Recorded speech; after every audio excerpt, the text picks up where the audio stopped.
আসসালামু আলাইকুম। ইতিহাস এবং ঐতিহ্যে ভরপুর মানিকগঞ্জ জেলা। এখন আমি আছি মানিকগঞ্জ সদর থানার বেতিলা জমিদার বাড়িতে।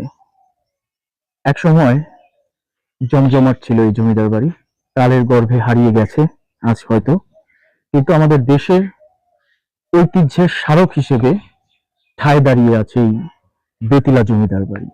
মানিকগঞ্জ শহর থেকে মাত্র কয়েক কিলোমিটার দূরে সবুজে ঘেরা একটি গ্রাম বেতিলা। এই নির্জন গ্রামের বুকে দাঁড়িয়ে আছে এক শতাব্দীর পুরনো স্মৃতির দালান বেতিলা জমিদার বাড়ি। স্মৃতিচিহ্নে মোড়া এই বাড়িটি নির্মিত হয়েছিল ব্রিটিশ আমলের শেষ দিকে। এ বাড়ির প্রাচীরের প্রতিটি ইট যেন ইতিহাসের একটি পৃষ্ঠা।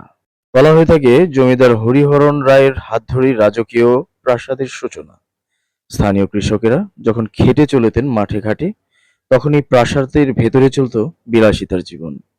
নাচ গান, জলসা, অতিথি আপ্যায়ন সবই ছিল এখানে নিত্যদিনের ঘটনা। এই বাড়ির বারান্দায় বসেই ব্রিটিশ রাজদূতদেরও নাকি একাধিকবার আপ্যায়ন করা হয়েছিল। সময়ের প্রবাহে জমিদারি ব্যবস্থা বিলুপ্ত হয়, আর ইতিহাস হারিয়ে যেতে থাকে সময়ের ধুলোয়। এখন এই বাড়ি যেন একটি নীরব নায়ক, দাঁড়িয়ে আছে একা। বেতেলা জমিদার বাড়ি হয়তো আর আগের মতো জৌলুস ধরে রাখতে পারেনি, কিন্তু ইতিহাসের পাতায় তার নাম আজও অম্লান।